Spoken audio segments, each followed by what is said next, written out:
Donc j'étais à Hawaï, j'avais 9 ans. Mon père était directeur pédagogique, vous savez, avec un doctorat. Un homme très intelligent, un mec bien. Et pour une certaine raison, nous avons déménagé de l'autre côté de la ville. Et j'ai été dans une école avec des enfants riches. Quand soudainement, j'ai réalisé que j'étais pauvre parce que c'est relatif. Vous savez, comme Einstein l'a dit, tout est relatif. Et donc je me souviens lever la main quand j'avais 9 ans, en parlant à ma professeure de CM1. J'ai dit, quand est-ce qu'on va apprendre des choses sur l'argent? Et elle a dit, on n'enseigne pas l'argent à l'école. Et j'ai dit, pourquoi pas? Et elle ne pouvait pas me répondre. Elle est devenue très frustrée. Elle a dit, assieds-toi, prends ta place. Parce que le système scolaire ne vous apprendra jamais rien à propos de l'argent. Le système scolaire a été conçu pour vous apprendre à être un employé. Ce qui est important, ou un docteur, ou un avocat, un spécialiste. Mais jamais des choses au sujet de l'argent. Et ensuite, je suis devenu curieux. J'ai dit, pourquoi est-ce qu'on n'apprend rien sur l'argent? Elle a dit, va demander à ton père, c'est mon patron. Mon père était le directeur pédagogique. Je rentre à la maison et je lui demande, donc pourquoi est-ce qu'on n'apprend rien sur l'argent à l'école? Et il m'a regardé et il m'a dit, parce que le gouvernement ne nous laisse pas enseigner cette matière. Le gouvernement nous dit ce que nous pouvons enseigner et ce que nous ne pouvons pas enseigner. Si tu veux apprendre des choses sur l'argent, pourquoi est-ce que tu ne vas pas demander au père de ton meilleur ami des choses à ce sujet? Parce que le père de Mike est un entrepreneur. Et j'ai dit, qu'est-ce que tu es toi? Il a dit, je suis un employé. Je suis un employé du gouvernement. Il a dit, la différence c'est qu'un entrepreneur doit connaître l'argent. Ou alors il n'est plus entrepreneur. Et il a dit, un employé n'a rien à connaître sur l'argent. Parce que le gouvernement s'en occupera et l'entreprise s'en occupera. Donc, ça a été la fin de mes années d'école parce que je comprenais ce qu'est un faux professeur. Un faux professeur est quelqu'un qui veut juste un travail. Et ils enseigneraient n'importe quoi. Vous savez, ils enseigneraient comment cirer des chaussures si vous les payez plus. Mais ils ne savent pas vraiment ce qu'ils enseignent. Et dans la vie, l'une des choses que je suggère aux gens, vous devez trouver un vrai professeur plutôt qu'un faux professeur. Et un faux professeur, c'est quelqu'un qui ne fait pas ce qu'il enseigne. Et un vrai professeur fait ce qu'il enseigne tous les jours. Donc mon comptable, mon avocat sont là-dedans tous les jours. Et c'est comme ça que j'ai appris, parce que chaque jour je résous des problèmes dans mon business. Donc j'étais ce gamin, complètement confus. Mais j'ai suivi le conseil de mon père, et je suis lentement allé au bureau du père de Mike. Et finalement, avec de la persévérance, mon père riche a commencé à m'enseigner des choses sur l'argent, à une condition. Et cette condition, c'était qu'il ne me paierait jamais. Il a dit, au moment où je te paye, tu penses comme un employé. Il a dit, c'est ça le piège. Les entrepreneurs travaillent gratuitement. Mais vous savez, malheureusement, les pauvres, comme ça l'était dans la Bible, je ne suis pas vraiment religieux, mais les pauvres seront toujours parmi nous. Parce que ça commence là-haut. C'est dans leurs mots. Et les mots deviennent de la chair. Parce que les riches, les pauvres, la classe moyenne, la pauvreté commence par une attitude fondamentale. Mais quand ils disent « je ne peux pas me le payer » ou « je ne peux pas faire ça », ils s'enfoncent. Ils deviennent ce qu'ils disent. Les gens pauvres disent « je ne peux pas me le payer, je ne peux pas faire ça, je n'ai pas le temps ». Parce que c'est une échappatoire. C'est une échappatoire. Vous voyez ce que je veux dire? C'est plus facile de dire « je ne peux pas me le payer » ou « je suis trop fatigué, je ne peux pas aller à la salle ». Quand vous savez que vous pouvez aller à la salle. Mais non, je ne peux pas. C'est vrai. Et votre père riche disait quoi? Au lieu de « je ne peux pas me le payer ». Comment est-ce que je pourrais me le permettre? Comment je peux faire ça? Vous savez, qu'est-ce que ça demanderait? Ou pourquoi est-ce que je devrais faire ça? Il dit, une question ouvre l'esprit. Une affirmation ferme l'esprit. Donc vous voyez, quand vous dites « je ne peux pas me le permettre », votre esprit se ferme. Et vous devenez ce que vous dites.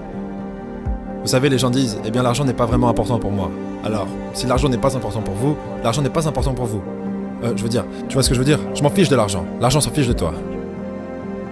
Vous savez, les mots deviennent de la chair. Oh, je ne serai jamais riche.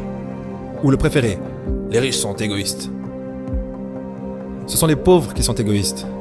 Si vous y pensez. Parce que pour être riche, vous devez donner quelque chose. Je dois produire des livres ou des jeux. J'achète des biens immobiliers, je fournis des logements. Je crée des emplois et tout ça. C'est pour ça que je suis riche. Mais les gens égoïstes ne produisent rien. Oh non, ce sont les riches qui sont égoïstes. La pauvreté est transmise. Elle est enseignée dans les familles. Et la classe moyenne est enseignée dans les familles. Et donc, les gens là maintenant, qui sont assis à la maison, qui luttent financièrement et sont inquiets à propos de l'argent, ou juste malheureux, ils gagnent peut-être beaucoup d'argent mais sont juste malheureux de faire ce qu'ils font. Ça vous a probablement été enseigné. Vous savez, votre ego a été éduqué. Trouvez un travail, travaillez dur, ou vous ne serez jamais riche, ou les riches sont méchants, ou peu importe. Et avant que vous changiez votre état d'esprit, C'est- l'argent ne vous aidera pas. C'est juste. Et on voit ça avec les gens qui gagnent à la loterie. Les gens qui gagnent plus d'argent, ils ont toujours les mêmes problèmes. Parce qu'ils ont cette âme d'homme pauvre. Exact. Si vous êtes pauvre, vous serez toujours pauvre. C'est vraiment difficile pour les gens de le comprendre. Oui, l'argent disparaîtra aussi vite que ça. Juste comme la plupart des athlètes professionnels, vous savez, ils gagnent des millions de dollars. Et quoi 65% d'entre eux sont en faillite 5 ans plus tard. C'est parce qu'ils viennent de familles pauvres. Maintenant, vous leur dites ça, et elles sont très en colère contre vous. Ce n'est pas, c'est la faute des riches. Vous m'avez dépouillé. Le gouvernement m'a dépouillé. Mais malheureusement, ce que M. Lipton disait, c'est transmis génétiquement. C'est ça la chose effrayante. Vous savez, j'ai eu de la malchance aussi. J'ai eu des crises financières. J'ai eu des gens qui m'ont poignardé dans le dos. Mais tout va bien parce que j'ai grandi de ça. Et c'est ça la spiritualité. Vous savez, les gens qui ont peur de faire des erreurs, comme ils l'enseignent à l'école, ils n'ont pas de croissance. Vos deux premiers business. Le business de porte-monnaie était au top et a échoué. Ouais. Et le suivant était au top et a échoué. Mais vous ne seriez jamais arrivés ici n'avais pas échoué. sans ces, entre guillemets, mauvais événements. Devrait-on arrêter d'utiliser ce mot mauvais? Oui, chaque fois. Non, chaque fois que j'ai échoué, c'était genre, bien, ok, qu'est-ce que j'ai appris? Et les gens en général, la raison pour laquelle ils sont pauvres, c'est parce qu'ils n'ont pas échoué. Vous savez, ils jouent tellement à la sécurité. Ils n'ont fait aucune erreur, comme ils l'ont appris à l'école. Ça veut dire qu'ils n'apprennent rien. C'est pour ça que le système scolaire est en fait fondamentalement corrompu. Il est anti-éducation. D'accord. Ne faites pas d'erreur et ne demandez pas d'aide. Et si je n'avais pas demandé de l'aide, vous savez, j'ai mes comptables, mes avocats, mes banquiers et tout ça. Tu sais, je rentre dans le business comme une équipe de rugby.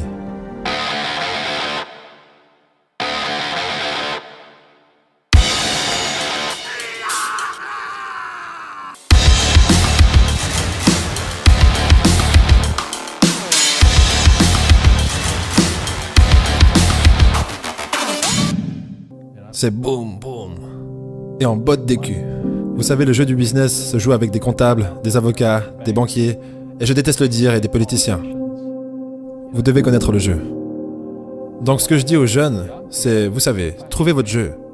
Donc mon jeu financièrement, c'est le business en numéro 1 et en second l'immobilier. Et c'est pour ça que je ne paye pas de taxes. Et c'est pour ça que Trump ne paye pas de taxes. Légalement. C'est une combinaison de business et d'immobilier qui nous donne un avantage injuste sur les employés. Vous savez, Einstein a dit que l'imagination est plus importante que la connaissance. Mais la connaissance renforce l'imagination. Et c'est ce dont la plupart des gens manquent. C'est de la vraie connaissance du business. Comme la comptabilité. Vous savez, comme les dettes, comme les taxes. Vous devez connaître ces choses, mais ils ne l'enseignent pas à l'école, à personne. Donc aujourd'hui, quand les gens me demandent ce que je fais, ils me connaissent en tant que l'auteur de Père riche, Père pauvre. Je dis juste, je joue au Monopoly. Donc je possède des serres, je possède des grands hôtels, je possède des puits de pétrole, des cours de golf, des business. Je joue juste au Monopoly. C'est tout ce que je fais.